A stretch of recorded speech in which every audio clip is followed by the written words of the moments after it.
Ocean. Yes, sir. Yes, sir. Yes, sir. All right. I think we're rolling. I think we're good. Awesome. We've just been catching up on just some gaming that we've been getting into this past week. I've been adding that to the rotation, and yeah, that has been it's been beneficial. It's been awesome. Yeah, I'm happy here. I'm really thankful you got the Xbox to me. So yeah, I've been put the daily use ever since. Really feeling on kind of the rowdy shoot 'em up games at the moment. I'm definitely gonna venture out and obviously but I think I just kind of want to kind of cater to where I got it at, and I really haven't played it in a long time, so it all feels very fresh to me right now. It feels kind of refreshing too, like new, like almost like a new. It feels new. Yeah. Yeah, it's like a kind of like it feels like maybe like part of me feels very connected to like a lot of these games, and I just really haven't catered to that in so long that this feels about as fresh as it can be right now, really. Yeah, I don't know. It's really making me it's bringing out just a lot of just fresh and original kind of perceptions and evolving my film side even more and just my other angles in every sense of the word. Yeah. Yeah. It's like like you said earlier that it kind of makes you feel calmer or something. Like it's calm you down a lot. It is very calming. Even some people notice. People literally notice. They're like, you've been calmer lately. That's it's like, wow, yeah. And I guess the games have been there because I think I've been a film and music addict for so long that I think I've needed some more arts in my rotation because I'm like maybe these all can bring out such gritty traits that maybe like there needs to be something that can almost just cater to that. Maybe movies generate a lot of intensity, and I'm not really directing it anywhere, so like except for just a daily diary basically. So it's almost like I need a game to release it. Yeah, releasing energy. I need to release some energy. I need to take it out on something. It's like how we talk about too with being a creative, being a filmmaker. Like we kind of have to do it as like it's somewhere in a core of our beings that has to be fulfilled in that way. So that's why we do the podcast or we film something random. Well, it's like there's something there that just wants to speak about something. Wants to do something with it. And that's probably part of your energy there with the video games. Like you playing it kind of relieves some sort of stimulation that you need or feeling that you need with creativity or affiliated with you in that. So yeah, but that's cool, man. I'm real happy to hear that.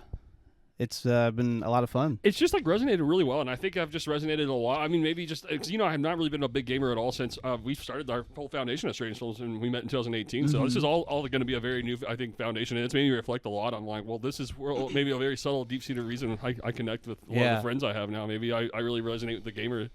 And a lot of people. I'll tell you also, I want to open that because it's a very like personal note for everyone. Yeah. I just want to get to know that part of everyone better with age. Yeah. That's all I'm finding. Well, I know because like you asked me a lot about my video game history and like how it inspires me with something, but a lot of it's just kind of like, wow, where I began. It's like I've been playing video games my whole life. Like, what does it mean to me? It's like I feel like it's a whole. It's so in the moment. Yeah, it is, and like, I just don't get to play games as much as I used to, which is very. It's disappointing sometimes because like I still love video games. Like I've been finding myself lately really loving video game kind of content also, just like the nostalgia factor of video games, like because I grew up in the 90s playing like N64 and Sega and stuff like that, and like just remembering all that. Yeah, I mean, too. Yeah, so it's just like there's something, there's a comfort with that, and there's something that just like I kind of feel like I'll never quite recapture, and I want to go back and play a lot of these old games and stuff like that. And it's like I could see myself wanting to do blend my hobbies of like trying to put myself out there with video game, like because I would like, oh man, I would like to stream sometime and like play something. Who cares? Like I just want to like show playing this game because it's an amazing game. I know people love this game too or something. Well, it's an art, man. It's a way of being social. Maybe we're like trying to maybe finding fresh. That's where maybe a lot of what 2025 is finding like almost a language of communication with film in every sense of the word. And maybe there's just other platforms that are asking for that too. Video gaming, maybe like a desire to just maybe like find a way to talk about like these hidden depths, like get like so you're into a game. I don't know. It's just a great way to open the door to talk about that, and really invite people into talking. Make it inviting. Yeah, that's what I always see. I was like, just to make it inviting. I think I always, and I'm finding more than ever, it's like, wow, because it inevitably makes you like really hone into a point where it's like, wow, I almost feel detached from reality when I'm doing it. But I think a part of me wants to make that social, so that's not a problem anymore. You know, maybe that's what's making me gritty about it in a lot of ways. That's why I'm extremely intrigued by just what gaming means to you, because it's such a subtle note that it kind of goes unspoken. I'm kind of realizing in a way. Yeah, kind of everyone has their own like particular path with video games. Yeah, makes you very particular. Mm-hmm. I think that might be a very subtle note of what makes a lot of people I've gotten to know and love so much over the years. Like, what makes you so creative? What makes you tick? What makes your heart beat in a lot of ways? Maybe that's what makes you so detail oriented in a lot of ways. Maybe games stimulate that in people. If you're creative and you're an artist, like going out and pursuing art such as film, you know, I think it really kind of like connects, and maybe in a certain kind of way. Mm-hmm.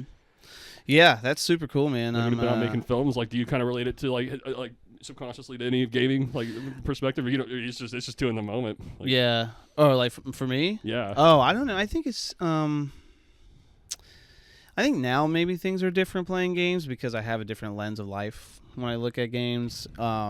And with the filmmaking side of things, but I think it's just one of those.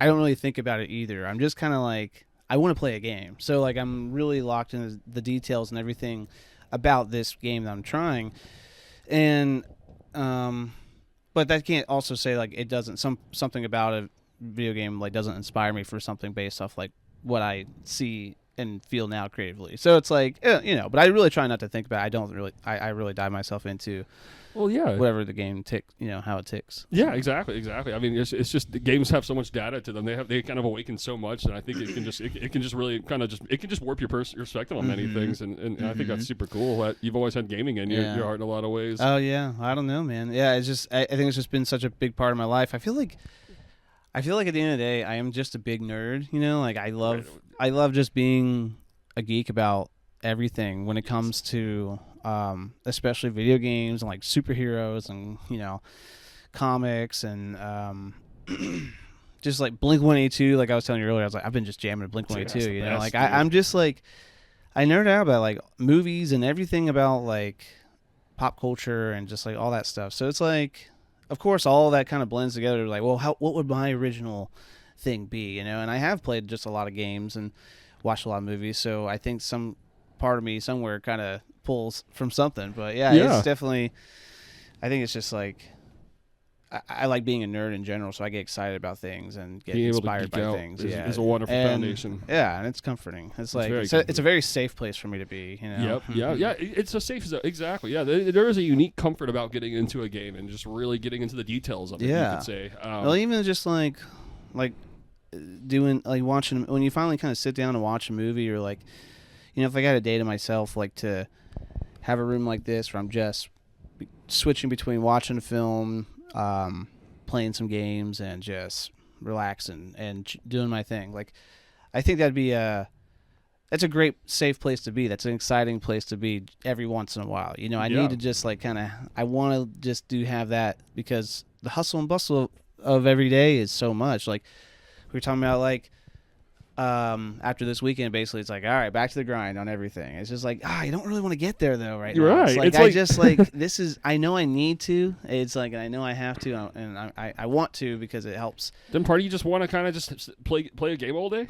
Yeah. I mean, I wish I could, but even just like having like home body days, like the last couple of days, I've just been chilling at home, and it's just like, oh man, that's just, you can do so much and like enjoy yourself and be like feel safe and stuff, and it's just I don't get those a lot, man, but I do know it's well, I realize that maybe that's a lot of what drives your creativity in a lot of ways. Maybe you've like had those games like growing up, and you've like now you've opened the door to more games. Now you've opened your doors to other places in the genre. You probably really want to look back at these games, and well, now you probably enhance, you probably evolve. But absolutely, it's like there's probably an overwhelming amount of data that needs to evolve. That has a desire to evolve with perspective. Yeah, and we always talk about like balance, and it always feels like every day I think the inevitable thing is just there's never enough time in the day to just pace everything out to just really meet all that's out there, because I think there's an overwhelming amount of content to last a lifetime. I do want to do more than just like gaming and like watching movies. I do want to read more books like you. You know, you've started that. It's still just like gaming. It's a long journey ahead. I want to read. I want to write more. You know, I want to do a lot of different like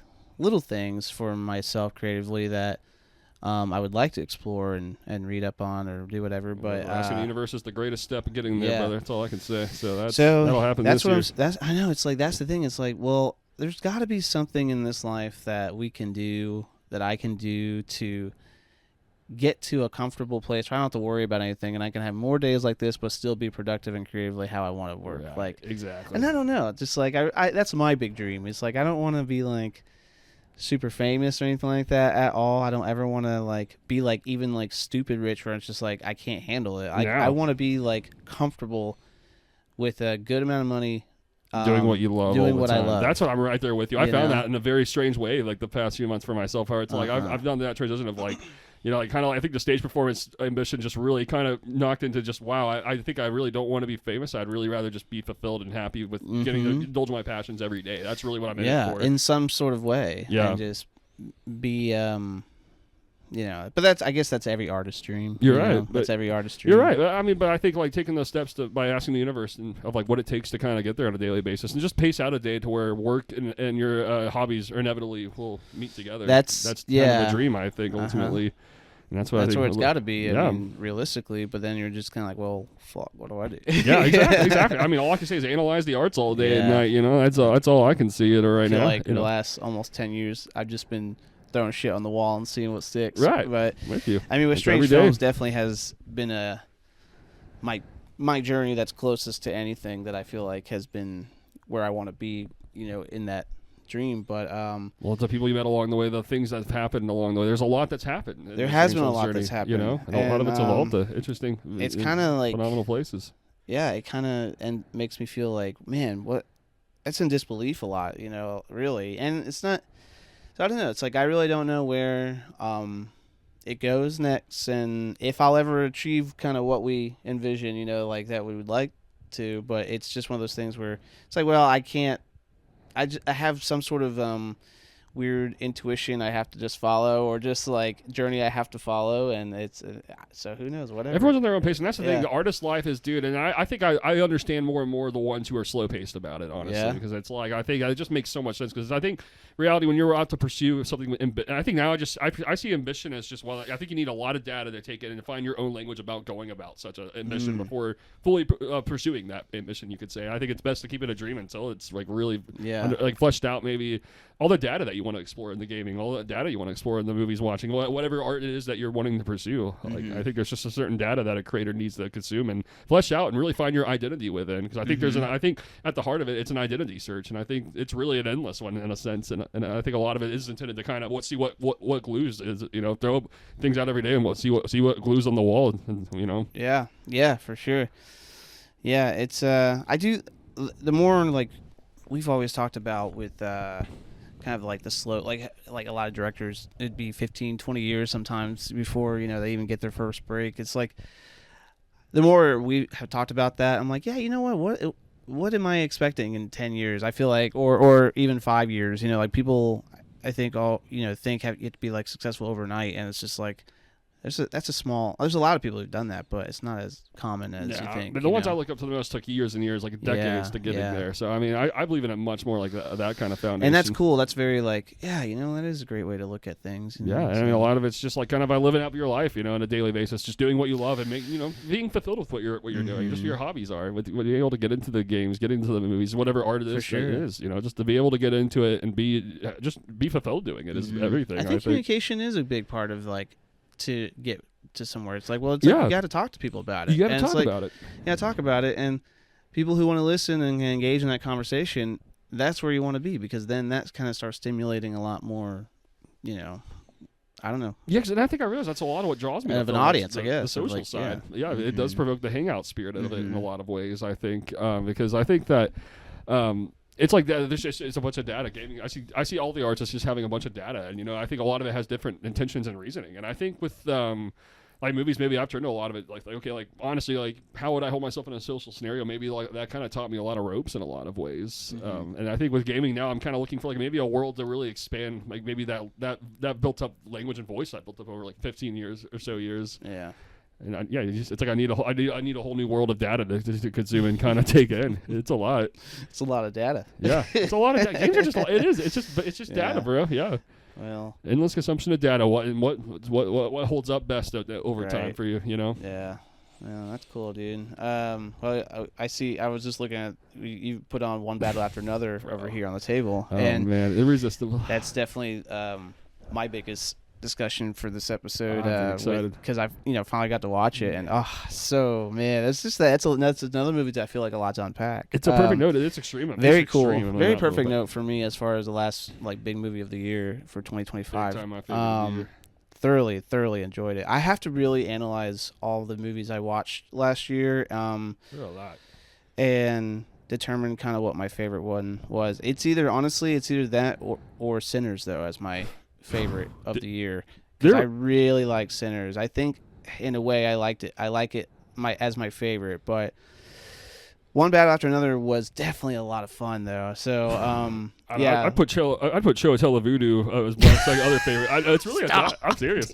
I'm just pulling up my list, and that's just organic. I'm not even trying to poke it at you with it. Film Thread just did a fun little review on Cho. That's man. what's up. That's a masterpiece. I was thinking about that movie a lot yesterday, and I just talked to Frank, and I don't know. I was just thinking about that movie a lot, and I was like, I want to do like another top. I think you could actually lead it. Like, what would be my top 10 strange films in my catalog, and like kind of go from number 10 to number 1. I've got a bunch of list ideas right now. Yeah, and like I think that'd be a fun one to really get into the meat of all my film, or in that sense. And Cho, I think, is definitely in my top 5. I just don't know exactly where yet, and I'm like. Then I'm just like, sometimes I have to sit back and analyze my own. Yeah, because I think that's what's hit me. I a lot of days I'm having this energy of like I want to kind of like sit down and re-rank all my director list, but I think there's something in me that kind of wants to waiting for the exact right place at the right time. And I think somewhere early this month it's going to happen. But I really want to look at your filmography. And right now, it feels like it's Cho, but I'm also really thinking a lot about like Gifted Original Sin as like subconscious influence. A lot of others, I just really need to take it all in and just decide kind of in a moment. Original Sin really took a special place in my heart that was unexpected. I really didn't really think I was going to love that movie as much as I do, and I'm like, oh wow, like it's definitely a lot. One holds up as one of my absolute favorites you made. It's cool. I like that one a lot. The desert atmosphere, just the whole Las Vegas energy of it. I mean, dude, it's wonderful. Thank you. Such a great character piece. Yeah. And honestly, I reckon that filmography. I don't know, and I think it's because I can't help but relate a lot of it to maybe the energy I get out of One Battle After Another. Yeah. I see a really similar creative kind of wavelength in a lot of ways. I guess that was my kind of point leading into. I love how it is super creative. It's very, very fun, and it is extremely fun. I think it's well most paced. rewatchable. It's like so well paced, and a lot of great characters and moments, and just like it's really tactical how it does it, man. It's so like interesting. Like it is a grand scale of a movie for PTA. I feel like he's epic. It is, but it's very and also intimate. Much his style. Like throughout the whole thing with the characters and how they are. Like, Really I don't know. Do you want to jump into it now, or do you want to go over some other lists or anything? Let's make it the final boss. Yeah, let's. I know you have some movies you watched. Probably too much we got to build up. I know. Into that. But yeah, let's really get into it. We went like 15 minutes just talking about life and games. I mean, there's just so much to say about it all. It's hey, but that's what our show's for here, man. That's what we do. Yeah, We're the ultimate everything and nothing, bro. I mean, it is absolutely. Everything. There's also like there's a language there. Everything and nothing, dude. Yeah. That's it, bro. And I got to sit down and reorganize my list big time for this year. But I'll say one that's really hitting me right now is I saw Marty Supreme the other day, and I've seen it twice now. So cool. Cannot recommend it enough. I mean, it's really equal to Uncut Gems for me right now. I cannot decide which one's better. It's the same kind of energy, but perceiving a totally different kind of character. Someone who's like very challenging. I don't know. The more I rewatch it, the more I find the charisma in such a character. He's just big time dreamer. I mean, big time ambitious about what he wants, and I mean, he is headstrong, very socially awkward. He gets into a lot of uncomfortable, awkward, just weird situations all throughout. Man, it is so good and entertaining how it's all portrayed. I believe it. It looks awesome. Great Wendy movie. Wants to see it real bad. So it's really holding up. It really sticks, bro. So cool. Big time. I mean, it's a lot. And same director as Safdie brothers. Yeah, well, this one's just Josh Safdie, which I looked into it to make sure the brothers didn't have a. It sounds like they're all great terms with it. I think they just creatively. I think Josh just really wanted to take. But didn't the other brother do what's it? The Iron shit with The Rock that just came out. It was the wrestling or the UFC movie. Oh, let's see. Oh, I'm gonna be dumb thinking about it. But anyways, I thought he did one of the other not Iron Claw. I'm thinking of the fucking wrestling. Anyways, yeah, I'm glad to see that he directed Uncut. Yeah, okay, Gems. Yeah, I gotta look it up now. But go ahead. The basis, but basically because they'd always been collaborating on their projects, and I've really enjoyed like what Good Time, Heaven Knows What. I mean, those were all masterpieces, I thought. So Smashing Machine. Smashing Machine. Yeah, so I've been hearing that title. What is that exactly? Yeah, it's a sports drama movie. It's a bit about the UFC. I think it's a UFC fighter. It's based off a true story. I'm intrigued by that. And The Rock plays him. And sweet. Yeah, UFC's true story of martial arts. Okay, so Ben worked on that while Josh worked on. Okay, wow. I didn't even know that's about what I was like. Wasn't the other one? Didn't he do that? And this one's been getting amazing reviews too. Dude, like it looks so good. I want to see it soon. Well, I literally didn't even recognize. Yeah, that. I was like, see that. So that's crazy. They both like did some movies together, and then they separated and made two bangers. That's cool. That's so cool. That is really cool. Very, that's very really cool. inspiring. I love that. I just want to see what the creative journey is like. What's the similarities and differences of what they're seeing? Like, I'm really intrigued by that balance. Now, you mentioned that. I love it whenever directors can pull out and just like, I don't know, just make a masterpiece. Like you got kind of two masterpieces in range of that. But yeah, I think Marty Supreme is just a particularly well paced movie. I mean, there's just a lot of extremely unforgettable moments that it really reminded me a lot of like the more recently Martin Scorsese films. Honestly, a lot like in the way it's paced and just the characters. It really reminded me a lot of just. Just some of the best moments of chaos. It's an extremely chaotic movie, like every sense of the word. Very extremely anxiety inducing. There's so many moments where you're gonna cringe and just feel like, oh no, why is he doing that? But then I don't know, but you won't forget it too. Yeah. You know, that's how I felt with Adam Sandler in Uncut Gems. I was like, literally, dude, stop. It's like the guy just can't stop. He's like a motor mouth, man. He's nonstop. He's nonstop. He's the most extra character imaginable. They're both extremely extra. You really just see him like digging himself a bigger hole more and more as it goes. It's just like, boy, that one's. But extremely stressful. That's exciting. Yeah, I want to see it. Marty Supreme. It's right on that league, bro. Yeah, I think I'm thinking that's one of the best of the year as well.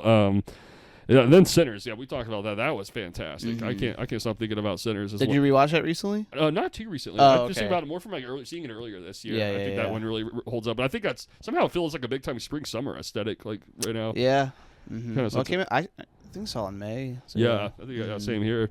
That was fantastic. I was just kind of reflecting on 2025. Happy New Year, everybody. It's been like New Year. Yeah, we're looking at 2026. As of today, it's the first day of 2026. That's crazy. That is so surreal. It's got me reflecting on 2025. Yeah, it was an interesting year. It was a very interesting year. I think that's going to hold up really well. A lot of that is. Yeah. Did you see the movie? You saw Frankenstein, didn't you? That was another great. Oh yeah. We talked about that on here. Yeah, we did. Yeah, that was a great movie. Mm-hmm. Yeah. Yeah. But yeah, those are some good movies. Curious, what other games have you been into that you want to talk about? Well, I was telling you a little bit ago. I got the. Right now I'm trying to beat GTA 3 just because I've never beat it when I was younger, and I want to play through the whole game and kind of just see what it's all about. You know, because I love having. I have a lot of fun on that game still. So I've been playing that, but I bought myself a few games for Christmas and just on sale and just under a budget, and I bought two random. Me and Wendy were gonna play some games together, and I bought two like random indie games. One's called Octodad, and the other one's called Who's Your Daddy? And Octodad is like you play as I guess you play as this dude that looks like an octopus, and everyone are all normal people, and it's like you're this dad of like two kids and like a wife, and you're just going through everyday life, and something's weird, but I don't know. It's really hard because like you have to like the control. Every button's is like a leg of the octopus, so it's like it's really hard to navigate to figure out like how to move and stuff. Anyways, that, and I got that Who's Your Daddy, where you're supposed to play it. One person is the dad and one person is the baby, and the baby, it's like the goal is dad tries to save and protect the baby, and the baby just causes destruction and tries to ruin everything. So it's like kind of like a loose sandbox kind of game where you just run around, everything is destructible, you like the baby gets hit by a car or like, you know, crazy shit like that, and it's just like kind of like a versus game with each other. But that one's really kind of hard too. So Played No Man's Sky, which is like a space exploration game, and apparently, from what I understand, it's just like there's like basically infinite planets to just fly to, land on, explore, like scavenge, craft, and it's just like big exploration game. Man. But that sounds spot on. It's interesting, but I just kind of got on it, and it like visually it looked incredible. Yeah. But it's like I can tell it's like I need time to sit there and play it, and also like I need to be really focused because there's a lot of detail and like a lot of crafting and stuff like that to kind of do that, I'm interested to look at that. And then the other game I got was High on Life, which is I don't really know what it's about. All I can tell is it's aliens, and the aliens are like part of your guns or something, but it looks like quirky and super funny and fun. And it's got like great reviews, so I'm excited to play that. It's a shooter game. I'm really intrigued by that, brother. Yeah, it's a shooter game, so it's really shooter games right are now. fun. So yeah, like I'm going through a lot of the original Doom games right now. I really want to get the new one as well as I've been playing through some Call of Duty, and I really want to get to the Halo 2 and 3 campaigns right now. Those are what's speaking my heart the most. I feel like it's just so classic and iconic. Yeah, those are my entryway. Yeah, like kind of just getting into more of these kind of having games in my rotation. Because honestly, what I'm realizing is, dude, it's like it's very rewarding, but it is extremely complex pacing out like how you game, because it's like once you get into it, it's almost like you just kind of want to really indulge into all the data, but then it's like, where's the cutoff point? It always feels like it's inevitably going to be kind of awkward. So I've been trying to make it as unawkward as possible, but I think it's very complex to manage time management in a lot of ways, and that's a lot of the. I think maybe what I'm really trying to get. How do you like? I'm getting more patient in my 30s than ever before, but I still recognize there's still a lot more I need to kind of go through to achieve that in every sense. How do you like go about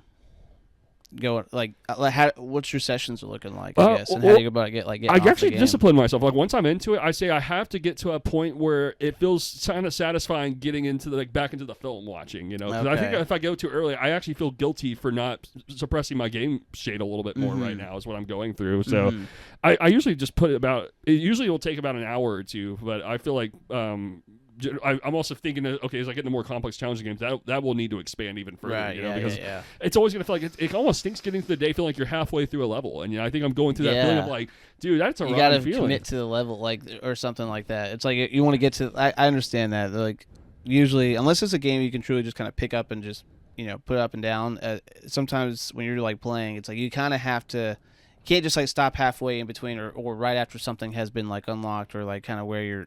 Exciting place in the game. It's like, well, I have to kind of get back to a landing zone where it's like, okay, now it's put me here, and now I continue forward. Right. It's like, so that's exciting, man. Yeah, I'm glad you're liking it. The particular way I'm getting to that angle is like playing the Doom games. It's like, I just need I require myself at least 2 levels on each game, so it's like a total of 4 levels, and it's mandatory. I beat all of them, and if I don't, then what am I doing? I have to literally figure it out. I'm putting myself through that because it's worth it. I'm like, it's a little complex, but it's like it's just worth it in a strange kind of way. Okay, yeah. It's like I go to the movies. I don't know. It's like I'm a little more patient. I'm a little more in tune with like gritty shade of filmmaking. It's actually kind of woken up something there. Yeah. It's always been there. Just needed the right time. Any other gritty films you've watched recently? A lot, actually. Yeah, let me pull up my list here. But I'll tell you, there's a lot I've been like thinking about, and to name drop a few of them. Because Abel Ferrara, the director, he was in the film Marty Supreme, so it really has made me philosophical about his film Bad Lieutenant. I was curious if you've ever seen that. I've never seen it. Yeah. This is from the early '90s, man. Extremely gritty. It was extremely influenced by Taxi Driver, particularly. But it's like I would say it just kind of takes it all the way. I mean, at the time, one of the most controversial movies ever made. It was literally NC-17 for just having a lot of shock value, basically. You're just watching Harvey Keitel just seriously going insane throughout all of it. It's really an original project of madness, I would say, in every sense of the word. Just really like kind of like just like that's like Robert De Niro, but just more raw. I mean, it's more just angry. I would say it's like extreme. It just feels so raw and just drenched in a gritty mood. I mean, it's unlike anything else. Okay. And also the film Menace to Society is one I haven't seen that one either. It's directed by the Hugh brothers. It's extremely original crime film. Also very influenced by the film Goodfellas by Martin Scorsese. Cool. And that one just really is original, and just how detail oriented it is. I keep going back to that, and it's like there are so many characters and there are so many subtle beats that reveal just kind of the atmosphere of that dude, it reveals a lot on every viewing. I mean, it's a really subtle, detail-oriented movie, but it's very short and also kind of fast-paced also in its own way. It's original. I do want to see that, dude. Yeah, it really takes that Goodfellas spark into its own territory entirely. Just perfect early 90s filmmaking. As far as movies I've been watching recently, there's the one I've been really going back to is Nora. Have you seen that? No, I haven't seen that. Wendy wanted to watch it real bad. Man, that's what that reminds me a lot of the Safdie brothers. I think that's an energy I'm particularly obsessed with in general. I like that anxious, kind of fast-paced, just like, oh man, like cringy sort of scenarios. But like, it's just a wonderful character piece at displaying. Nora, big time, is like that. It's directed by Sean Baker, and it just plays an epic with it, really. It's one of those films that's really fast-paced, but also like really takes its time too. I mean, it's about an hour of just like character build-up, kind of before the climax of like kind of the scenario happens, and then from there, it's just a really intense, kind of like how One Battle After Another is, where it's just a lot of it's just kind of a very dreamy depiction of just a nightlife, free roaming in nightlife, kind of, but with around a bunch of chaos. I think that's an aesthetic value in film that's particularly resonating right now. Yeah, Nora has that. One Battle After Another. Marty Supreme has that also. Oh yeah, it's just a big time. It's like anxiety-inducing, but it gets across the rush of just like, I don't know, like an urban nighttime rush feeling. Hell yeah. Taxi I love that shit, man. And it's like, I wish I could do more of that, because I feel like Center City was the closest I've ever gotten to like doing something like that. Feel about that in relation to all that. Exactly. And it's like, and I feel like I get what you're saying, especially because I like those movies too. It wakes up some chaos in it stirs something creative. Yeah, it really just kind of lets you, it's like, well, let me explore my own chaos, and kind of see what that looks like. Yeah. It's like, that stuff, I would love to do more of that. I feel like we could do that here. We just have to be creative about it. But and I've had some ideas, of course. But yeah, I feel you. That's why I see all the gaming, brother. It's a place to kind of be like that. I think you need to like release some chaos, and that's what I've realized. That's what's been the missing link. I need to release some chaos somewhere. I build up all the movies and music I take. That's what gets aimless. It's like, so eventually I'm like, well, gaming actually has been padding out the answers in a lot of ways for me. And I realize, and it's like, dude, it's about just taking in these detours moments. I'm about really putting yourself and applying yourself through some insane chaos, basically. Yeah. As games lay out for you, games perfectly lay it out for you, what all that really looks like and feels like. Yeah. And maybe with age, I just wanted that to be a social platform very much. Maybe music were meant to be like, how do I think that was almost more catering to the social side. Video games, I don't know, I just want to indulge, just kind of be in the moment with it. I hear you. I don't even want to overanalyze anything. It makes me seriously want to keep it simple. Maybe I just get all that shit out of your system through the gaming. This is kind of what happens. Kind of brings you down. So when you clock out of the game, it's kind of just like, I'm just chill as hell. As chill as it gets. That's great, it's just simply that. Yeah. That's great, man. Sounds like you've really been finding yourself a little bit this week. This has been a good one, bro. I've needed this one. So cool. It's just like a shade of my youth. It's always been there, but I think I've seriously been shy about it with myself ever since, like, around, like, I don't know, for a long time, basically. I think movies and music just really dominated me in a way where amazing. I needed some other arts to kick back in for me. And then books and games, it's like, wow, this has answered a lot of these notes. And I think it's a patience thing. I think in my 20s I would like certain, like, almost specific things would gravitate extra strong, and now it's like I think I've just been begging the universe to just can just slow down so I can really take on some complex new art, basically. And that's kind of what's happened. I don't know, maybe like the world just kind of found a way to just kind of give me that patience. I'm really thankful to kind of maybe feel like I finally found that this past year, 2025. Again, in 2024, like, implanted something. 2025, like, fleshed out something that's just holy and relaxed. I don't know. It's just I love that, man. That makes me feel really good. Glad, man. Yeah, that makes me happy. And I think that's going to really evolve this year a lot, I think, in many ways. I think a lot of the energies. I'm right there with you, man. I would love to, because I feel 2025 really kind of grounded me, just kind of planted me, and be thankful for everything I got, and look back at to look at the complexity and then find your own simplicity after going through all of it, having the chaos and simplicity in yourself. Because I've had just two shades of a coin.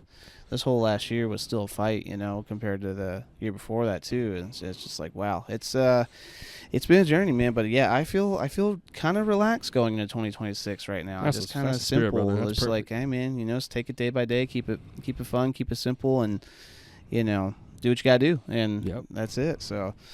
That's simply it, brother. That's it. So, wow, that's great stuff, man. Happy to hear that. I feel like I'm excited because I feel like this is a new chapter for us, hanging out too. I think so too.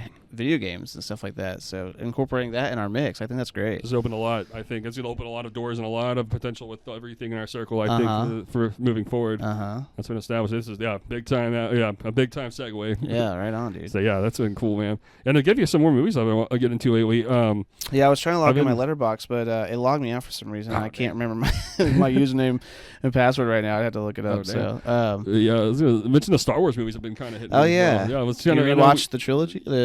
kind of just went through my absolute favorite ones, which is Revenge of the Sith, Empire Strikes Back, and Return of the Jedi. I realize I particularly love those Empire Strikes Back, and Return of the Jedi. Those are all like probably the best. Yeah, I agree. I think those are all that hit me the best. And they all have hit in different kind of original notes, I think, in a lot of ways. I think Empire Strikes Back just kind of feels like it's the best at revealing an ultimate twist in the whole story. I mean, and just the epic scope around it. It's really mesmerizing. It's a great character piece all around. Mark Hamill, Harrison Ford, Carrie Fisher, everyone is fantastic. It's like an opera, man. It's like it's really just what an amazing story to that and character and setting and world that's just unfolding, and then like you said, just the twist, the gut punch, and just to be like, and so it kind of is just heavy. It's just kind of like, oh wow. It's like how it reminds me a lot of how the movie Psycho is, where it's just like, man, every time I watch it, it's like, I don't know, it doesn't lose its power at all. Even though it's like it's one of the most familiar endings, it's like it doesn't matter in a way because it's just all so well paced, and the world building is so damn good, and how it's all told.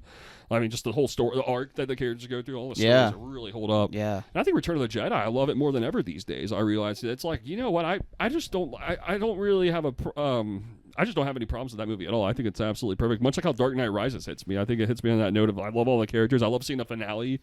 I love the Ewoks even. Like honestly, I think that's what hits me. I was like, I think I grew up like, okay, like I get it. Maybe they slow down the pacing, but I think it gives a gentle side to all the madness, all the dark. I think it's a great balance. I watched it. I did a rewatch of all the movies, the original trilogy. Like, oh man, I want to say 2021 or something like that, and I remember, and I think Return of the Jedi, that was probably maybe the third time I've seen it in my life or something. And the first couple times I felt like we're just hazy. I don't, really remember a lot of it.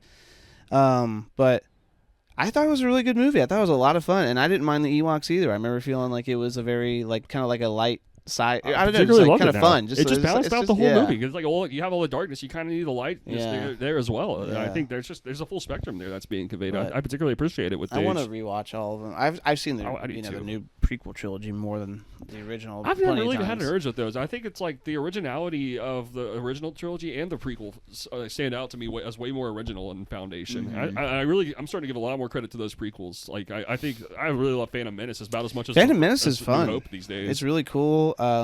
I think it's exciting. I just love the world building. I love all the characters in it. We talked about this briefly before at the diner one time. We were just like, because like I never really like I don't mind the prequel trilogy. Revenge of the Sith is the shit. They're all original. Yeah, it is absolutely the shit. Great. It's by far I think the best of all that. And it's heavy. It's like it's heavy. The fight scenes are. I think it's one of the best battle sequences of all time. Near the end. One of the best of all time. That it's whole a perfect character arc. Finale with them on the lava plant, just everything. It's so insane. It's intense. It's very intense. So dramatic too. Extremely.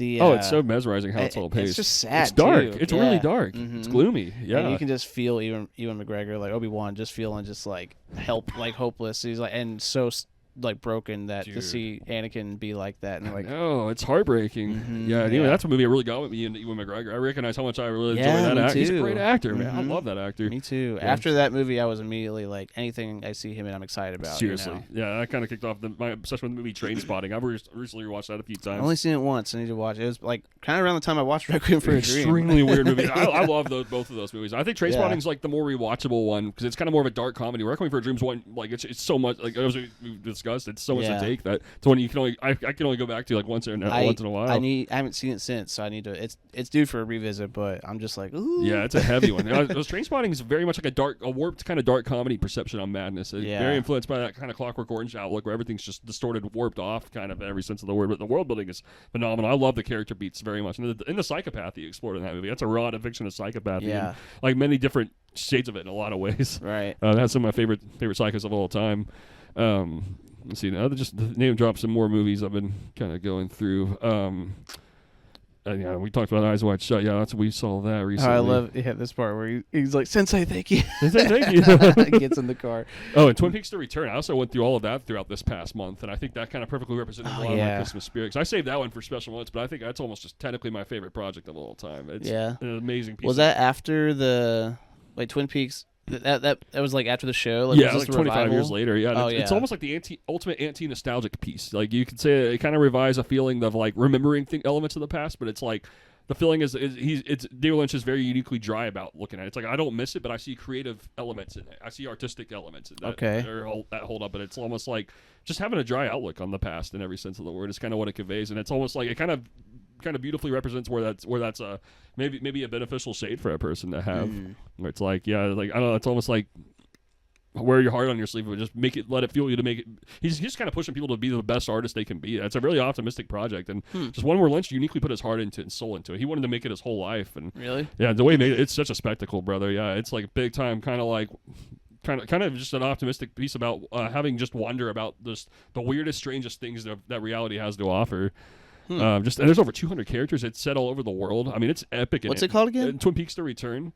Oh, and it's a movie? Yeah, it's an 18-hour TV series, but David Lynch kind of intended it as a movie, so I prefer calling it a movie. Wow, so there's 18 episodes of it? Yeah. Wow. It's like an 18-hour, it's 18 hours worth of footage, and yeah, it's paced just like a movie would be, and I mean, you could pretty much, I kind of at this point want to just suggest people to watch stand-alongs. It stands apart as its own thing entirely from the series, really. Okay, yeah. It's kind of just its own movie, and it feels like one that Lynch, again, he wanted to make this all along. I think he felt like he was suppressing himself by way of the studios his whole life. So this was his original vision for Twin Peaks before, like, it got TV televised, and it was like the way it, by all the studios. Yeah, exactly. Because like, originally it was like he found a way to kind of compromise the studios at the time in the early '90s. But I think he was wanting to make this hyper insane, like sort of in the vein like 2001: A Space Odyssey, very much in that vein, where it's just an overwhelming spectacle, and it's just really, really slow paced. I mean, it just takes its time, and there's even like footage of him on set where he's like barking at people for like questioning why he's slowing down the pace. Like he was uniquely intense on set for making this. Wow. This met his life and soul. But it was like the gentle kind where it's like, wow, I love how much of a great dreamer personality he is, and he's really, really applying himself to making this alive. And it's so inspiring to just see a project like that come to fruition. Yeah, that's epic. It's so epic, dude. I would strongly recommend it. Yeah, and there's like 6 hours of it. That's like behind the scene footage, and I think to me that might be about the most single-handedly most important influence of just wanting to make movies in every sense of the word. It kind of builds up. You just watching and studying how Lynch operates and the whole in the sets, it's extremely influential. Yeah. Like it's all worth checking out. Yeah. Okay, cool. Yeah, it's a patient one. I was like, I don't know if I've got that patience, but I'd like to look at it one day. Yeah, related to how I'm looking at all these games and like books ahead. It's like, whoa, I know it's demanding, but boy, it's actually worth it. Oh yeah, definitely. It's actually worth it. Man, the world needs people like you who can just endure it like that all the time, exactly. man. It's got a lot of it's got a lot of relevance. The vision. Mm-hmm. That's it, brother. Yeah, it's got a lot of relevance. Because. Yeah, and I think that's why I wanted to include it, because I know that was a big part of this past year. Was like Lynch's passing was kind of one that hit me a lot. Yeah. It was 2025. Amongst a lot of other things. That was one that particularly hit me as like a very, because I think his films, I get the most intrigued by the artists where I feel like they were very whimsical about death all along in their art. So it's like to see it actually happen. It's strangely just, I don't know, it just makes me just really, really admire the man and his personality more than ever. And his legacy. Absolutely. It's an extreme one, like extremely relevant to pop culture and just surrealism in general. Being a surrealist artist, I think he's the best at bringing it to pop culture, and it just relates to about everything we said. Where it's like there's so much data out there, and I think something inside of us really wants to be social about all that data that we consume.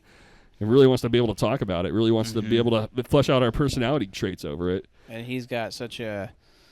I mean, anytime you mention the name David Lynch, I mean, most people are like, "Oh yeah." He's the weird. He takes it all the way with weirdness, but he really he warrants it though. It always makes sense that he's being that way. It's never for random sake. It's like he always has a reason, and he presents it so well. Yeah, I need to watch more David Lynch films and revisit the ones I have seen, because I always get a interesting feeling watching his. He goes all the way with this stuff, and I recall one discussion was, I think, over Eraserhead. I remember like that was like particularly uncomfortable viewing. That was very it's off. Extremely off. I was like, ooh. That was all about his time living in Philadelphia and how insane that was on him. He spent like 5 years living up there, and he made that movie just as a product of just everything he kind of felt and went through throughout the 70s. Crazy. Isn't that insane? Yeah.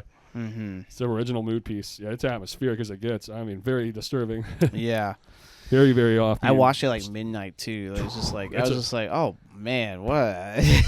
Yeah, it makes no sense. Yet it holds up somehow in the imagination. It's a lot. Yeah, yeah, it's absolutely a lot.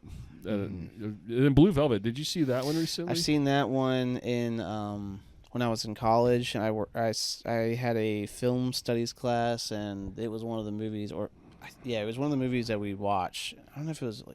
It was either that or a screenwriting. I think it was a film studies class. But yeah, watched it there. I remember liking it, but I don't remember anything about it. And also, I need to watch it again. But I remember I've been wanting to watch it again because I remember liking it, like, and getting a feeling out of it and being like, wow, that was a different kind of movie I've ever seen in my life. I think that was my first David Lynch film I saw, and I was just like beginning to get to a point where I was seeing movies differently because I was in all these like film classes and screenwriting classes and stuff. So like that movie was very much of a learning experience for me. It's such a creative influence. But yeah, I need to watch it again, man. It means a lot, brother. I think it's one of the movies that means more with age, I find. Yeah. It kind of represents kind of the youthful enthusiasm of just kind of going on an adventure for the sake of creativity and just kind of getting to places in life that are admirable, but it's like it strangely takes going through something very offbeat to get there. And ever since I think that's what a movie kind of stands for with Kyle MacLachlan's character, because everything about the journey, it's kind of like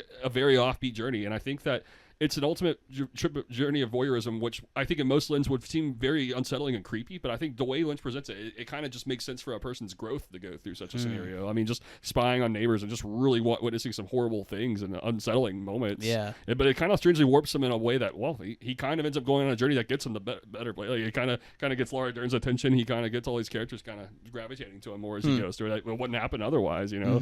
So it's a complex. And Dennis Hopper is very much an insane villain in that. It's like he takes him out in the town. And, I mean, just kind of tortures him, but he kind of makes him realize that they're the same person. It's like they'll look at the evil person in the eye and it's like, hey, I'm no different than you. You know, you're no different than me. Like he sees that everyone's an animal inside, you know, and it's like MacLachlan's very naive to all that. So he looks like a big kid in the face of all this now. Everyone wants to fuck him up over it. When he gets into this thing, but the whole movie's a perfect story of growing up. I think I think it's one of the best stories of like. Exactly. I think being in my 30s now, I really look at the best of the 20s, and I don't know. It's like it's just what's timeless about that. That movie really is one of the best statements I think of being in your 20s and kind of growing up in your 20s in every sense of the word. Yeah, absolutely. Yeah. That's one I strongly recommend. It has a lot of weight, I think, with age. I didn't really. I was more in the Mulholland Drive initially with Lynch, but I think Blue Velvet just really happened with as I grew up with. Yeah, I'll have to check that one out again. I did Mulholland Drive. I watched after I started hanging out with you. I think you let me borrow it or something, but. Really, really loved that one at the time. I've only seen it the one time, but I remember really liking it. It's so surreal. Somehow it's so inviting the way everything's portrayed. I think that's what makes that one stand out so much. Yeah. It's one of the weirdest movies, but I don't know, Lynch makes that where it's very heartfelt, very emotional, but just very subconscious ultimately. Because it's like majority of it's just you're kind of looking at a hazed sort of perspective on reality. Almost nearly 2 hours. It's like a dream-like perception of. Then the final 30 minutes is like a very harsh reality, basically. But I think. That's one of the best statements of like kind of concluding the 1990s. A lot of the dark, gloomy art that was happening. I think that movie perfectly stands for all of that, and just almost just like a fine line of getting too far into the dark side and getting consumed by demons in a lot of ways. That movie kind of has like a haunting, kind of like how Sunset Boulevard is. It reminds me a lot of that influence where it's just like a haunting, you say delusional pattern, you could say. It's like there's a level where it's just like, wow, that's just too much for a person to take, and that's where a lot of the 90s was like, wow, that's so gloomy, you know. It's like there's a level that's just like I think you know what I mean, where it's just too dark almost. It's like, wow, this actually needs to kind of lighten up a little bit, you know. So I think a lot of that kind of speaks to those shades. That's why I see a lot of my video gaming too. Honestly, I think a lot of it's like impulsively. I feel like being gritty all the time with it, but I think I'm gonna want to lighten up my mood after I get through this stage in every sense of the word. And that's also something I was curious about. Like, what do you think were some of the earliest and first memories of gaming that you have? I would say the first ones would probably be like the Sega. I remember playing video games in Philly a lot, and it was either seeing like and playing on Frank's PlayStation, original PS1. Or being at like my cousin's playing like I'm pretty sure I don't know which Sega it was, but Sega, because I remember playing the Lion King and Aladdin games. Dude, how were those? Dude, they're cool like side scroller games, that's cool. But they're really hard. They're like really, really hard. I'm intrigued by that. Yeah. I love side scroller games. It was like, you know, those 8-bit kind of, you know. But then I remember having my own Sega, and Game Boy Color and stuff like that. So, and then eventually the N64. The N64 really was like that whole Nintendo era around that time was like my really big self-discovery in video games, I think, you know. Before that, it was all just kind of like I had a lot of Sega games I really, really liked to play and had a lot of fun with, and some excitement with, and playing PlayStation was exciting at Frank's, and playing anything else I could, you know, see was really cool. But then like the Nintendo Discovery and N64 and everything that came after that was just like whoa, that's like where I have all the most memories with. Seriously, like, yeah, that's probably the console I spent the most time with as well, along with Super Nintendo. I think the '90s, a lot of those games just really resonate. Like I played some Disney games. I remember there was, I think it was some kind of I can't remember the name exactly. But it was some Mickey Mouse side scroller game. That when I played a lot growing up, I really want to dig that one out now. There's a lot of like those old Sega games too were the shit. Like I had like a Looney Tunes game like that, a Pac-Man game like that. I've played like there was a cool Power Ranger one. Yeah. There was like this one like it's like I don't know, I can't remember the Golden Axe, I think maybe it's called, but there's a lot of really, really great games I played as a kid. Loving that Sega for it. And dude, Sega sounds cool. I never really played it much. I want to pick one up, man. Like you can find like a cheap one, maybe with a few games for like $80 or something like that. And the games they're pretty, I think, easy to find, or not too expensive to get, and they're just like fun, simple games. They're just like something to boot up, especially with two people, and just like go through a fun story game like that or something, But I played a lot of that. But yeah, I don't know. That's cool, bro. That's kind of where it started, I guess. I was very curious to hear what sparks the subconscious and ever since. Yeah. I think that's super cool. And then you've also shared with me some like other elements, and you've talked about like other games such as like you play like Pokemon games, like Yu-Gi-Oh, like Digimon. Did you like how was all that? I did all those. Yeah, I played all those. Do you kind of put that in a similar kind of element to playing games? I think so. Yeah, but Pokemon was like hand in hand with Nintendo, and so I definitely had a lot of, exposure and memories with that, and I still do. I love playing Pokemon now, like honestly. But like Yu-Gi-Oh and what was the other one you said? Digimon. Digimon, yeah, of course. Digimon and Yu-Gi-Oh I discovered through like Fox Kids, like at the time I watched Fox Kids a lot, and then I go a lot, at school all my friends and people just start you start talking about it, and Yu-Gi-Oh was kind of going around the school, so that's how I discovered playing the game. But Yu-Gi-Oh was the shit, man. I love that card game. When it was like simple back then, that was like one of my favorite like pastimes and hobbies. Like I would go to like super cool like tournaments and stuff like that. I love that, dude. That's at the that's card awesome. shop. That's awesome, dude. Yeah, so. Super cool. Do you still have interest in getting into anything like that? If I could get my hands on like a big bulk of cards from the original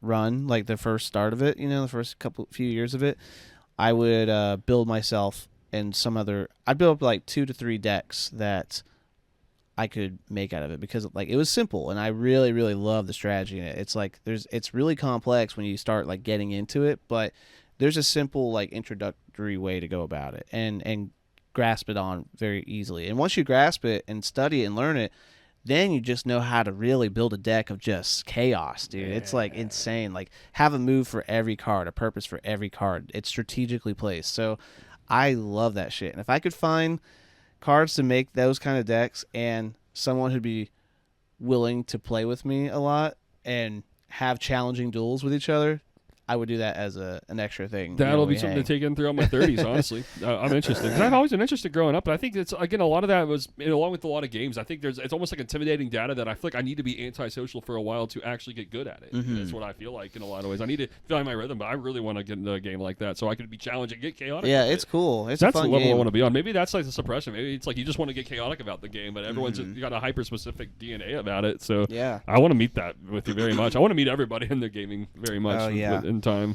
I want to find the games you're into the most and just let's meet up on it. I think now I'd really love to just play like party games, with like Super Smash Bros. Or Mario Party or something like that. Games. I think those would be fun just to like, and even that game I was telling you about earlier, Diablo 3. I think that one's a really fun one to just like pick up and play and have a lot of fun with, and for an hour or two, and it's just something to do, Absolutely. And not have to think about it. You put music on in the background or something. I love that combination of gaming and music. Honestly, I've always liked having music on with gaming, and I think that's always gonna last for me. Yeah, I associate like reading and movies a little more now, but I'm like gaming and music. Because sometimes it's hard to like get together and watch a movie because you kind of just have too much energy or something. Yeah, and everyone a lot of energy, and everyone has like kind of their own preference of maybe what they want to watch or whatever the vibe is for the night is very determining too. It's like, okay, what are we going to pick and stuff like that. And it's like, if you're feeling relaxed and stuff like that, it's fun to watch a movie. But it's like, if you kind of just want to hang and talk and do whatever, it's like, oh, that's where a great game and some music comes in. It's just like, there you go. It's like that. That's a very social platform right there. Very social, yeah.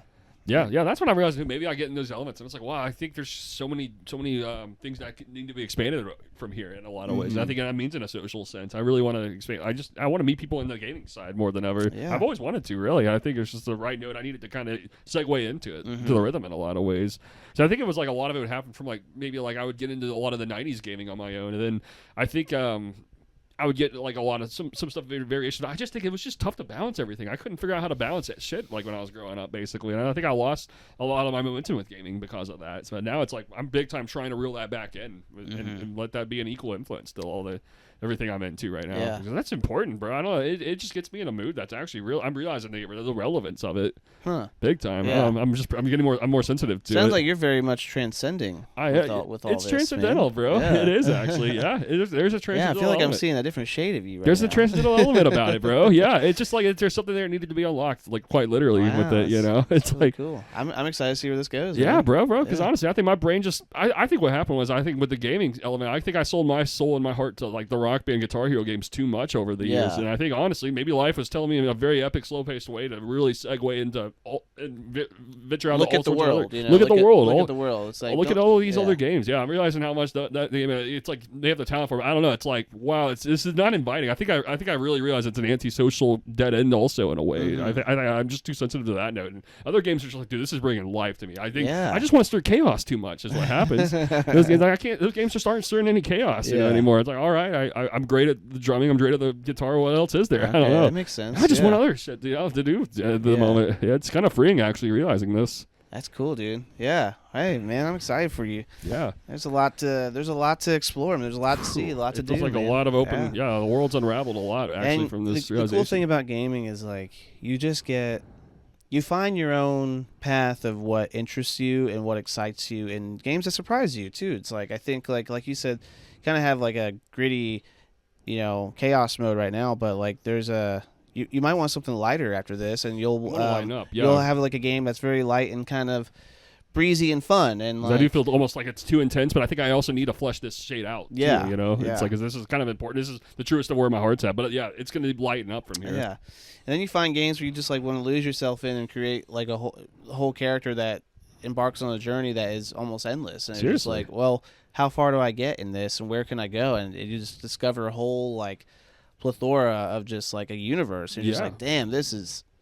And then that's when it's hard. That's when it's hard to kind of get off the game. Yeah. That's like, how do you pace it from there? It's like that's where I'm going to question myself with all these games. I'm like, how do you pace the rhythm out to where you can just deep dive into it and then kind of move on and then be able to shake it off? Yeah, you have to like step away from it and then think about it and then or like do whatever you got to do and then finally find the time to come back to get to that and place get back again. to it. Yeah, no, it's like there's a discipline level that's kicked in for me. I was like, well, I seriously just want to pace this right, actually, because that's like.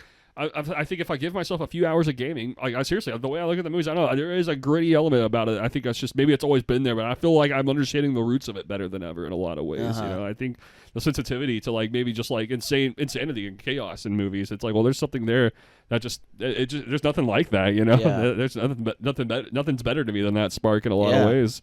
And gaming is just, I don't know, it's rooted in all that to me right now. It feels that way. But that's the, the film has really taught me a lot of the softer shades as well. Like a lot of Paul Thomas Anderson films. He feels like he's made a lot of dark movies, a lot of light ones also. And I just want to find those light games. I want to get into the gaming equivalent of what lightens me up. Yeah. And my question is like, we talk about Pokemon Yu-Gi-Oh! Do you think those games represent a darker or lighter shade? Oh, lighter, for sure. Yeah. That's what I'm interested in because I think those games, like, I think there's just a lot of data to it that's like, I want to seriously get into that. I really want to crack that door open. Yeah, there's a lot to learn from games, man. Yeah, man. I mean, I think I wouldn't be as inspired or creatively of who I am today without Link from The Legend of Zelda. I mean, in that world, dude. I mean, that's a game that's still today gets me that soft spot, man. It's lightness, man, for sure. So, there's a lot to you can. I think video games might be the best, one of the best subconscious notes of like, there's a social platform there that needs to be spoken, man. There's so many doors that need to be spoken in the game territory. It's really it's a start of a new journey, and this will be quite a mighty epic. It's a lifelong one. It feels like. Yeah. So, I was also just watching Sean Penn. Right. He is nuts in this Seriously. movie, man. And I'll say that's one of the most complicated villains I've seen in the movie. Maybe you want to transition? Yeah, absolutely, man. Let's figure out what's all about one battle after another. Yeah, I understand why it's your number one favorite PTA. It is. It's the most rewatchable, the most fascinating, thought-provoking, and just entertaining movie all around. And I'm even relating a lot of this to like a lot of the gaming enthusiasm we were just talking about. Again, I think the title One Battle After Another feels like the atmosphere I'm looking for in a lot of ways, where you feel like an endless rotation of chaos. Sort of. It is. It's very on. chaotic. Like I said earlier, it's like it's very tactical of how he does it, because it's like it makes sense. The pacing is great, and everything is like really kind of epic and wild. But like, what I love about this movie and what I've kind of noticed about PTA in general is like he just kind of pits a bunch of really imperfect characters together, like in like a setting as chaotic as this, and like like Leonardo DiCaprio, man, like he's amazing. And first of all, actor, dude, like just an amazing actor. Seriously. All around. And this is a Well, very, very loose, crazy kind of hangout role for him that I've never seen. I feel it's like an original shade. Yeah, He's and my favorite right now. It's yeah, you're right. It is very unique. and he's all like he's kind of like a bum, in a lot of different ways, Yeah. And like Sean Penn, he's like this crazy maniac who is so centered on what he is, but he's also kind of a mess too, because like whatever weird shit he's got going on, he's like conflicted with like this personal side of things and like all his crazy shit he's trying to get himself into on the in the Christmas Adventure Club and all, and like and his job, or being a military and stuff like that. It's just like I just feel like, man, like he's off. Everyone's off in their own quirky way, or like it's just like it's very off. Yeah, Yeah. I think that's the nature of P.T. Anderson films. Usually characters are like kind of almost connected spiritually in a sense. And Yeah. It's almost like someone like DiCaprio. It's like I think like Penn is like kind of set up as it's like a perfect kind of character to challenge someone like DiCaprio and be a challenge. He's challenging in general. Penn is. Yeah. I think it's his best character he's played and performed. And I think it's probably the best villain I think I've seen in a Paul Thomas Anderson film, right along with Daniel Plainview, There'll Be Blood. It's like because here it's just like he's really like there's like a gross aesthetic about him, but then it's like it's very close up to a way where it's like it's impossible to not almost be able to somewhat identify with his personality moments. It's very relatable, frightening extent. It's tough to shake him off. Yeah, I think it he's is. he's one of the most impossible villains to shake off. Really. Yeah. I mean, all these shots of him too, and then again, just like yeah, He's intense. It's a very intense. Yeah. It's very intense. The whole thing's intense, and I think. Yeah, really, this whole movie just kind of plays out as just one chaotic scenario after another, quite literally. Yeah, it's like literally how they say it in the movie. It's like it's one battle after another. Yeah, like literally, it's just it really never ends as far as like them propelling into the next thing. Yeah, absolutely. And yeah, all these kind of like, trying to. Oh, this took me by surprise too, dude. Seriously. Oh this yeah, is insane. he just gets. This Boom! happens, Oh. and then you like see him later on. It's like, what the hell? Yeah, I know. It's I was off. like, wow. It's so off. I was like, no way. Like he feels like a cartoon He character. does. He actually really, feels animated. Absolutely, he really is. Like you are just like. You really just get back up every time, huh? It's almost like absurd. There's yeah, an it is absurdity to absurd. him even. Yeah, it's a dark And comedy he's all angle. like fucking. He's all messed up and Oh, I scarred up. know. Like half his face is all scarred up. Yeah, I and know. He gets his ending, dude. Oh, I'm it's a like, weird one. Oh wow, It's cringy. Yeah, it is cringy. It's so cringy. It's so much. Oh, what he says in that little meeting is just like what? And they're both like, It's gross. why would she? Yeah. And he's like, oh, a semen demon. Demon demon. Yeah, what a gross. What a Dude, what is he talking? The What? dialogue in this movie is fantastic. It's great. Yeah, there's so many Yeah. subtle comedic beats about it. Like you said, it's kind of off. It generally feels like it's kind of awkward in a way, Yeah. and chaotic. It's almost a little too much chaos for it not to be in the air. And like the nature of these characters, it's just the way everything interacts, and again, just the way the scenery and the way it's directed. I think it's totally shot so well too, man. it's And so- it looks like it just looks epic. Like, and also like I love the kind of, it almost feels like a Western vibe, just like with Big all time. the desert, and just like it just kind of has like a great grand like openness to it, as well as, I don't know, it's interesting. It's the man. most he's been on this note since like I feel like the film like There'll Be Blood, where it's like it's very mountainous, it's very much extraordinary and epic, like you said, Western kind of scope, and like I mean just the way that these like car chase sequences are filmed. I think this would have to go down as my personal favorite car chase sequences of all time. The way it's filmed. Oh The yeah, way dude, it's this depicted whole is so good with all the mountains and shots, like it just looks wonderful beyond. Yeah, realms. this whole car chase sequence at the end here is fantastic. It really kind of puts you in a dreamlike state for a It's second. dreamy. Yeah, It's really because it's very slow paced, but Yeah. yet it's very intense and it has a momentum about it that's very original. Mm-hmm. Like very, very original. Like these shots here, just it feels epic. And that's the balance that Paul Thomas Anderson has. I love Joy so much. It's this balance of like epic and intimacy. Like there's an epic scope about it, but it's very close up on the characters, and you get to know all their you get to know all their beats basically. Yeah. Mm-hmm. Yeah. It. I was just watching. I was like, oh my gosh, Dude, it made. The movie feels spacey. To Yeah, me, it made me feel spacey. It spaces me out big time, and I think that's what I'm obsessed with about it. The way it's directed, it's very much, it's got a hazy tone to it. And I think it's the first time Paul Thomas Anderson's like big time made a film catered this much to a 21st century audience. Like he's always been a 20th century historian, and that's always been his thing. Here, he just really made one for our times. And, yeah. This feels very modern. It just feels modern, and especially how what's going on with everything. I don't know, the political sense too, dude. It resonates with that. I'm amazed at how he pulled it off this well. Yeah, that's what keeps surprising me about it. It's like I can't believe he pulled it off this well. Mm-hmm. He connected those dots, and he just portrayed all these angles. In a way, I know it's never been done like this before. Yeah, well then it's like I can really see like the little shades of all of his other movies before this. Like there's that one scene where Sean Penn goes to her front door to like greet her. It's like after he gets her out of the home, and she's whatever. Well, he like brings the roses to the door, and it's like that particular scene reminded me of one Punch Drunk Love. Dude, yeah, big time. Yeah, the way that shot is very the way similar. the shot, it was like all the way, and you see him at the door, and he's like, and he knock in, and then he's like he goes right back and gets the thing and slams the door open. I'm like, dang, dude, that whole like loneliness and craziness of his character and that shot just reminded me of like there's a lot of Punch Drunk Love elements living just for that part, and like a lot of like that hangout kind of spirit across characters, like throughout movies and stuff, like ensemble cast especially, like he does a great job with it, man. Like this really is a great epic scope. I don't know, I feel like I have to do my own like I'd be really curious to hear what my favorite PTA film is. It's so tough. I'll say this one still number one. I'll say now I think Magnolia's kind of grown on me even more in time. Now that's since the bracket. Now number 2. Now that's just top licorice pizza. I think he challenged me, and I think it took a few weeks, and I actually Magnolia just stopped it for me. I was asking. I saw Kaiser the other day, and I was asking him, we were talking about the Real to Real and the bracket and one battle after another, and he was like. He said, I think. Well, he did. He said the master. He doesn't like the master. He said he can't get through it. I can understand. Yeah. It's a lot. It's a very intense. I love the movie dearly, but I understand that. Yeah. It's like it's almost like overwhelming power dynamics is what it's out. He said Hard 8 was his number 1. Oh, there we go. Yeah. That's super cool. I'll say his tone was uniquely entertaining. I think in the '90s. Yeah. I think that was like Hard 8's an amazing movie. It's like.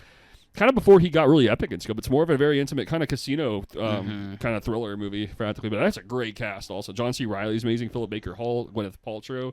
I love Gwyneth Paltrow. And Marty Supreme as well, on the side note. Wow. And Samuel Jackson was in Hard 8 as well. Oh, really? Dude, he's great in it. Yeah, it's a great movie. It's very intense. Yeah, okay. Yeah, it's a great I know I got to movie. watch it. Recommend it. Yeah, I made that one like right before Boogie Nights. And it's amazing. So, yeah, I agree though. I feel like One Battle After Another really does kind of combine a lot of elements that P.T. Anderson's previously explored. It kind of just made an ultimate epic. It's more intense. It's one of the most intense movies he's made. It feels like in every sense. It's also very personal too. It's very personal. Centered on a small group of people, versus like a giant thing. But it feels epic all around it. Yeah, there's an epic scope, and I think a lot about the movie Inherent Vice also. I think this movie kind of brought like an epic scope kind of to how that movie's formula paces out, where you're just kind of following a character, you're just getting into a bunch of chaotic scenarios. But I think here it's like this is almost more of like an intense thriller angle on that kind of story. Well, Inherent Vice is kind of more of a calming hangout sort of mood piece. But I think One After Another just kind of amps up that intensity to another level all around. Yeah, so that shot right there is fucking beautiful. Seriously, one of the best shots. Yeah. Right with you there. Yeah, Dude. Very cool movie, man. I'm really happy to. I was thoroughly enjoying it. So glad the watch was great. I can definitely see myself rewatching this again. It's extremely rewatchable. There's a lot to take in out of this movie. Great pacing, great characters. It's great intensity, great quirkiness and weirdness too, it's just kind of just like with the Sean Penn specifically, really, and just like, yeah, it's funny, it's fun, it's really like all around. Like I'm really impressed. He like this is the kind of movie that's out there. I know, right? No, it's like, dude, he's just like Paul Thomas Anderson's just the one to keep going, brother, and he's consistent, man, about his movies. He's really, really slow paced. He takes his time, but he always makes it kind of worth it that he took his time because his epic scope is so good. It's almost like unmatched. It's almost like just he does a great job at exploring all the little moments, like detail oriented. Yeah, just like this whole thing is just like it's so intense because you never know what's even inside this door, and really. Nothing's in there. She's able to escape right here. But the intensity of just getting to that discovery is very much detail-oriented and it takes its time. And I love that he's able to do that with all these moments and throughout his characters and movies. It's like it's really cool. And that's inspiring. It makes me want to slow it down even more a little bit. Seriously, it's like, this movie more than ever makes you want to slow down. Just go at your pace, what you're called for. Absolutely, also a favorite shot right there. Yeah, this is great, man. So great, man. It's so rewatchable, bro. That's why it's got a nonstop factor about it in every sense of the word.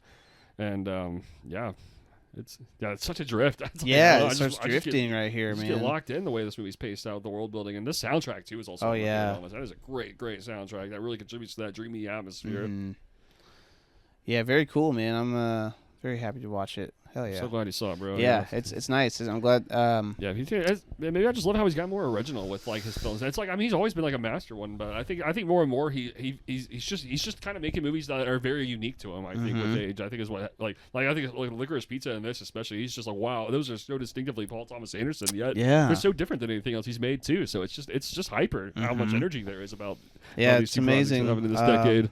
Yeah, definitely amazing filmography, man, of his work, and these movies, especially the last couple, have been, like you said, just so original, seriously, and different. And I'm just curious. I'm like, okay, what could he even come up with next? What is going to be next? That's always it right there. I'll tell you, man. What is going to happen next? That might be the most exciting and intriguing question mark of all time right there. Because every time he makes a movie, that's always it right there. It's been that way since There Will Be Blood. It's like, what the hell is his next movie going to look like? I don't know. It brings up so much. It's going to be a while. It's going to be crazy. Yeah, and I'm sure he's had something on his mind to make what comes after this movie. I feel like he's nowhere near finished with this filmography. I think he's got a lot. I think he's got a lot more wants to get out of his system. Yeah, I feel like that too. I think he wants to go until the day he dies. Like he's one of those. He's adamant. He's going every day about. I feel like I never hear like public comments from him or anything like that. I feel like he's a real quiet guy. He's private, man. He lives private, but he seems like he lives a very fulfilling life in every sense of the word. Like, he's just been with his girlfriend, like comedian Marita Rudolph, since like 2001, and he just lives a good life, brother. Like he reads a lot of books. Like he hangs out with a lot of people. That's cool. Like, man. He's like close friends with a lot of these actors and crew members that he works with. And man, he's just one of the most influential. I think just admirable artist to really look up to. And there's a note there that is very timeless. That a legacy that's very timeless that he's left in his art. And he seems like a really fascinating person. He always seems so humble in his interviews. Like when he talks about things and looks at things, he's just very observant. And I think what inspires me is like he kind of looks at he feels like he maybe wants to express something that's very like overwhelming or maybe like a very spiritual thing, but he just kind of has the ultimate show don't tell kind of way of looking at things. He doesn't really, he has intense things, but like he's just the last guy who's gonna preach to anyone. He just wants to show the world as it is and just invite the world into a beautiful for a spiritual outlook on life. He just invites you right into it. Yeah. He's so inviting. His movies feel very, very inviting. I can see that for sure. Yeah. That's the feeling I get of him as a person, too. I think he's a private, but I think he just seems like an extraordinarily inviting kind of person. Very humble. And would you say he's your all-time favorite director? Yeah, he's my all-time favorite. Yeah, he's number one. I mean, Stanley Kubrick's very close. I think these days it's like an equal, but Paul Thomas Anderson, just the extent of humanism he awakens out of me is very original. So I think it's literally just somewhere right between Paul Thomas Anderson and Stanley Kubrick at this rate.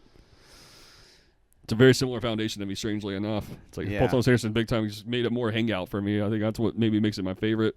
Stanley Kubrick, Yeah, I got to finish the year really with two great movies, Eyes Wide Shut and One Bad After Another. That's what I'm saying, awesome. bro. Those are two perfect. Those are like literally two of the latest ones by both of those. Yeah, Eyes Wide Shut's what a timeless note to go out on. But yeah, the cover of One After Another too. It's like. Man, that is such an epic question. What's he going to do next? Like, I think it's going to be offbeat. It'll be totally different than this. Yeah, that's all I can say. I feel like he'll want to continue surprising people, or like surprise himself, even maybe, or get something out. I think he does that too. I think he puts himself through that. Yeah, where he really surprises himself. And all these desert shots right here. All these shots actually remind me a lot of Gifted Original Sin, where you're out in the desert. Yeah, I wish I was able to get more, man. That stuff. If only I could have like a few days to be out just strictly getting desert shots. That'd be so cool. That would be the best, bro. I think that Western aesthetic, I think it's going to live on. I think I think there's always going to be a calling to have some Western aesthetic to a lot of these films, just because these directors really have that. And that's what I recognize more and more about Paul Thomas Anderson. Wow, yeah, most of his movies do feel kind of Western in their own kind of way. This one especially. Mm-hmm. This and There'll Be Blood especially. Very epic. And I love it when he gets epic. Maybe that's why Magnolia just seems better than ever, too. I just love it when he's in an epic mood. I think there's something particularly special about him when he's feeling epic. He just gets across so much. Yeah. Because he just gets across a lot, but he makes it so inviting. I don't know. It's not. I think he gets the note just right. Yeah. I'd say Phantom Thread was probably one of his least. I mean, like more contained, I guess. Yeah, like, that's probably his least chaotic movie. Yeah, I think that's what that is. Yeah, I love that movie a lot, but I could see how that might be a little not for everyone. I want to revisit again one day. Yeah, there's not as much going on. It's just about the power dynamics that the master's exploring, but just kind of like a couple where like the guy's kind of an asshole, but I think he's uncomfortable being an asshole and having a girlfriend. The whole thing is just all right. You can be both. Oh, no, almost just like it's inviting to just relaxing once you realize you can be both a little bit. You can be accepted for exactly who he is in all of his shades. That's kind of like a lighthearted. I think that and Licorice Pizza have been like his lightest shades, and then this one's kind of getting to his darker, grittier territory. But it also ends kind of light though. Like at this is all like very heartfelt at the end. Extremely with, heartfelt. Him and his daughter and stuff. I know, it's like, that whole ending scene is wonderfully heartfelt. Absolutely, it all ties together perfectly. It all very much kind of comes to a conclusion. I love that whole ending. Yeah, bro. That's one ending's of the best. great. Yeah, absolutely. Yeah, it's a perfect. No, I strangely love how they play Tom Petty's American Girl at the end. Like, it's a good atmosphere. It just fits perfectly. Yeah, all these actors, like Chase Infinity is just incredible. I absolutely enjoy this character. Yeah, perfect dynamic DiCaprio. Yeah, again, the movie has a drift about it. I'm telling you. It's like it just really makes me. I don't know. Makes me. I lock in, dude. Every time I'm looking at it, I'm just like, wow, this is. I don't know. I'm just mesmerized by the power of this movie. Yeah, it's really an original note. Cool. Yeah. Thanks for putting it on while we're hanging, absolutely. dude. That's good stuff. Good choice. Yeah, if I start riding around the Benicio del Toro was where I was introduced, and just go from there. Very good stuff. It's also one of my favorite arcs, too, and characters of this whole project. I love Benicio del Toro. Yeah, he's fun too. He's just like, he's very like, nonchalant about everything. You know, it's awesome. So fun. Yeah, dude. Yeah. Well, man, you know, it's to kind of get to the wrapping point here is I think like we said earlier, it's first day of 2026. Isn't that surreal? Looking forward to kind of seeing what comes next. Me too. Because I think like last few years have proven that so much can happen in a year. I think that's just going to happen again this year. I'm very intrigued. Just to see what happens. What's the aesthetic value going to be like this year? Where our creative where's our paths going to go this year? I'm genuinely very curious. Now that I've got games and books in my rotation now, I'm just really curious to see where that takes everything in itself and. Amongst everyone else's journey, I'm excited to see what happens, where everyone goes. Yeah, what's everyone into, what's speaking to everyone's hearts. Yeah, I don't know. We'll see, man. Hopefully a lot more light and fun and optimistic stuff. I hope so. I'm always hoping for that. This shot right there. I know. That's one of those offbeat shots. It is. What a cartoon. He's a cartoon. And that like circle lens flare thing on it is like, what? Isn't that weird? It's just like, he really is just like a cartoon character here. I was like, 100%. Is that him? Yeah, he looks like a different human. Yo, it's surreal. And this whole sequence, this is weird. This whole sequence is just, oh my gosh. All this. Yeah, absolutely. It's perfect to see villains go through the weirdest things. I think that's what it is. To save the weird stuff for the for the villains. Yeah. The social commentary. Kind of get his too, man. This is like, wow. Oh, I know. Yeah. It's like every shot in this, it's a painting, bro. It's like you can pause any moment, and it's as gorgeous. It's gorgeous as it gets. I agree. So phenomenal. Well, yeah, well, I guess with that said, man, I'm ready to kind of go upstairs, hang out a little bit, and just see where the day takes us, and get some food in me and all that good stuff. All that. But yeah, well, again, Real to Real, thank you. What was it? Spotify, Apple, and YouTube and Instagram. 100 followers. I was like, hey, that's what's up. Yeah, I love that, dude. That's awesome. There's a lot of film people watching movies, and I love that. That's what we do. It's just like, I'm not even like, I don't want to be loud with social media. I just want to post like a couple clips at a time and stuff like that. But I just think it's so fun. I think it's fun to see that there's other people who love movies as much as us we do and more, and just to find each other's accounts. It's cool. Yeah, so. It is cool. Agreed. But man, we'll see. We'll link up again and see where all this takes us again. Yeah, so sure. I'm excited for another one. Yeah, that was great. A great recording, I thought. All right. Well, where am I at? Yeah, I guess that's it.